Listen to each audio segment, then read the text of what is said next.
प्यारे विद्यार्थियों, सुप्रभात। आप सबका इस ऑनलाइन कक्षा में मैं डॉक्टर आनंद कुमार त्रिपाठी पीजीटी हिंदी बहुत बहुत हार्दिक स्वागत और अभिनंदन करता हूं। आज हम अध्ययन चर्चा में ले रहे हैं कक्षा 12वीं की हिंदी पाठ्यपुस्तक आरोह भाग 2 में संकलित महादेवी वर्मा का गद्य पाठ भक्तिन। इस पाठ पर चर्चा करने से पहले संक्षेप में हम लेखिका महादेवी वर्मा जी और इस पाठ भक्तिन की भूमिका के बारे में जान लेते हैं। तो आइए शुरू करते हैं महादेवी वर्मा के जीवन परिचय से। महादेवी वर्मा का जन्म सन 1907 में फर्रुखाबाद उत्तर प्रदेश में हुआ था। साहित्य सेवी और समाज सेवी दोनों रूपों में महादेवी जी की प्रतिष्ठा रही है। उन्होंने शिक्षा और समाज कल्याण के क्षेत्र में निरंतर कार्य किया है। नारी समाज में शिक्षा प्रसार के उद्देश्य से उन्होंने इलाहाबाद में प्रयाग महिला विद्यापीठ की स्थापना की।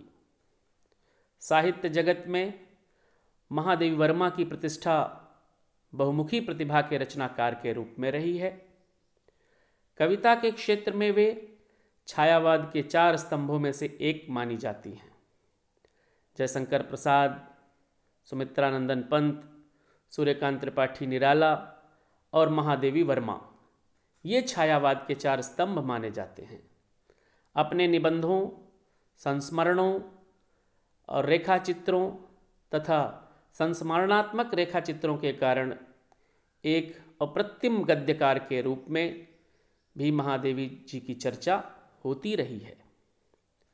कविता एवं गद्य इन दोनों क्षेत्रों में उनकी प्रतिभा अलग अलग स्वभाव लेकर सक्रिय हुई दिखती है। उनके काव्य संग्रह यामा पर उन्हें ज्ञानपीठ पुरस्कार मिला। श्रृंखला की कड़ियाँ, भारतीय संस्कृति के स्वर ये उनके निबंध संग्रह हैं। अतीत के चलचित्र, स्मृति की रेखाएं, पथ के साथी, मेरा परिवार ये संस्मरण और रेखाचित्र हैं। इन रचनाओं के कारण महादेवी वर्मा जी को अमर कीर्ति प्राप्त हुई। महादेवी वर्मा जी अनेक पुरस्कारों से भी सम्मानित हुई। भारत भारती और पद्म भूषण पुरस्कारों से सम्मानित हिंदी साहित्य की आधुनिक मीरा महादेवी वर्मा सन 1987 में पंचतत्व में विलीन हो गईं। महादेवी वर्मा जी का प्रसिद्ध संस्मरणात्मक रेखाचित्र है ये भक्तिन, जिसकी हम आज चर्चा करने जा रहे हैं। गद्य की अनेक विधाएं होती हैं, जैसे नाटक, कहानी, उपन्यास, निबंध, जीवनी इत्यादि। संस्मरण और रेखाचित्र भी गद्य की ही 2 विधाएं हैं। आइए जान लेते हैं संस्मरण क्या है और रेखाचित्र किसे कहते हैं। संस्मरण जब लेखक अपनी स्मृतियों या अपनी यादों के सहारे किसी व्यक्ति के जीवन अथवा घटनाओं का वर्णन करता है और लेखनीबद्ध करता है तो उसे साहित्य में संस्मरण विधा के नाम से जाना जाता है। रेखाचित्र क्या है? रेखाचित्र में किसी व्यक्ति अथवा घटना का वर्णन करते समय उसके परिवेश का उसी तरह विवरण दिया जाता है जैसे कि शब्दों से चित्र बनाया जा रहा हो। इस चित्रण को पढ़कर या सुनकर ही लोग चित्र की कल्पना करने लग जाते हैं। इसे ही हिंदी साहित्य में रेखाचित्र कहते हैं। रेखाचित्र को ही शब्द चित्र भी कहा जाता है। रेखाचित्र की एक यह भी विशेषता है कि रेखाचित्र काल्पनिक नहीं होता, यह वास्तविक घटनाओं पर आधारित होता है। महादेवी वर्मा जी ने अपनी भक्तिन रचना को गद्य साहित्य की इन्हीं 2 विधाओं को समन्वित करते हुए लिखा है। अर्थात इस रचना का संपूर्ण कलेवर या ढांचा तो संस्मरण का है, पर मुख्य पात्र भक्तिन का विवरण रेखाचित्र शैली में है। इसमें महादेवी जी ने अपनी सेविका भक्तिन के अतीत और वर्तमान का परिचय देते हुए उसके व्यक्तित्व का बहुत दिलचस्प खाका खींचा है।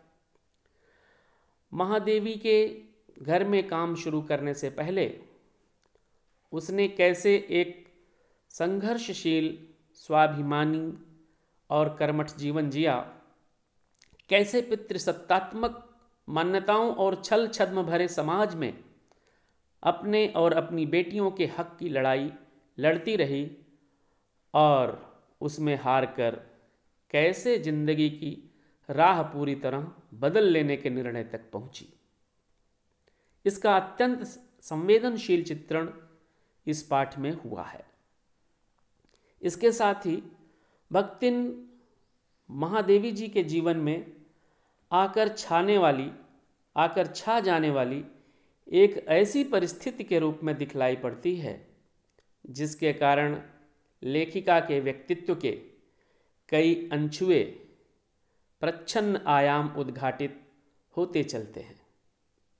इसी कारण अपने व्यक्तित्व का जरूरी अंश मानकर वे भक्तिन को खोना नहीं चाहती।